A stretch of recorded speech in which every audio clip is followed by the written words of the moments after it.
va vous parler maintenant d'une histoire incroyable, l'incroyable histoire de la fausse ambassade américaine au Ghana. Esdras Dikoumana, journaliste au service Afrique d'RFI, me rejoint à l'instant. Bonjour Esdras. Bonjour.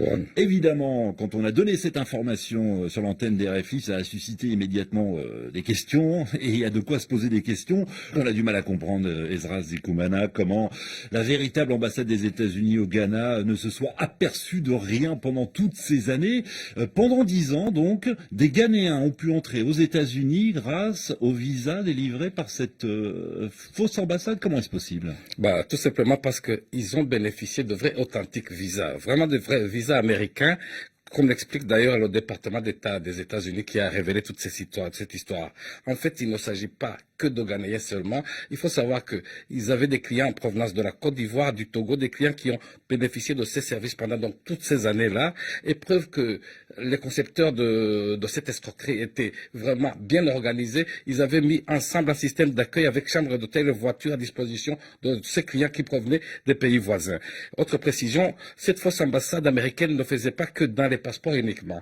Ils ont délivré également des documents dont on peut avoir besoin pour vivre aux États-Unis, permis de conduire, des diplômes d'université américaine, tout ce qu'il y a d'authentique, et tout ça bien sûr contre de l'argent, 6 000 dollars américains, c'est-à-dire 5 600 € la pièce. Alors la question que tout le monde se pose, c'est sait-on exactement combien de personnes ont pu entrer aux États-Unis grâce à ces visas délivrés par la fausse ambassade américaine? Jusqu'ici, personne ne le sait parce que tout simplement, le département d'État qui a révélé toute cette histoire n'a pas donné de chiffres. Mais vous pouvez vous faire une petite idée de ces chiffres si je vous dis que cette fausse ambassade a ouvert ses portes 3 fois par semaine, c'est-à-dire le lundi, le mercredi et le vendredi, 3 fois par semaine, pendant plus de 10 ans, avec son personnel composé de Turcs et de Ghanéens qui appartiennent au milieu du crime.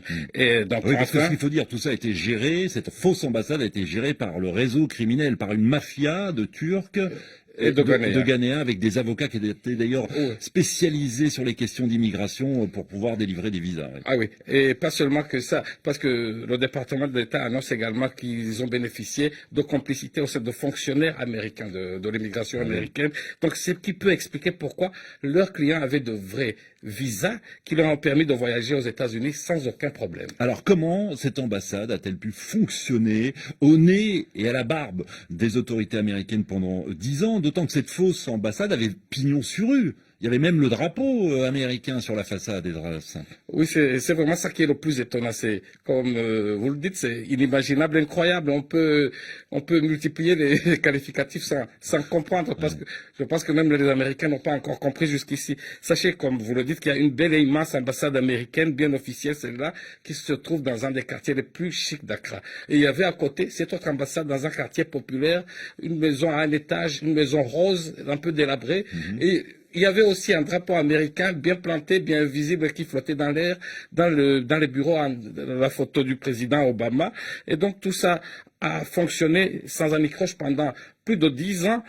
Donc cette fausse ambassade a fonctionné. Et comme le disent certains, eh bien, peut-être que c'est la meilleure manière de cacher un objet, c'est de le mettre bien en vue, ce qui peut expliquer pourquoi c'est passé inaperçu. Donc les questions ne peuvent pas donc manquer. Alors, qui était au courant, par exemple? De quelle complicité ont bénéficié ce groupe au Ghana, de la part de la police ou des autorités ghanéennes? Quel était le niveau de leur complicité américaine? Parce que pour avoir autant de visas pendant autant d'années pour passer inaperçu, c'est difficile à dire, donc on peut multiplier les questions.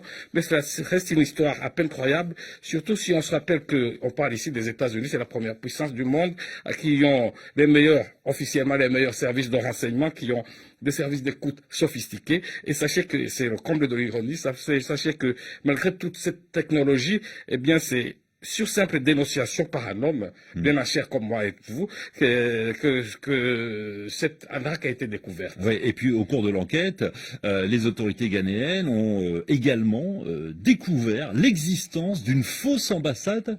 Exactement. Des Pays-Bas. Des Pays-Bas, exactement. Alors, et ce n'est pas seulement ça, ils ont découvert des passeports et des visas de 10 pays, notamment l'Inde, l'Afrique du Sud, etc. C'est incroyable.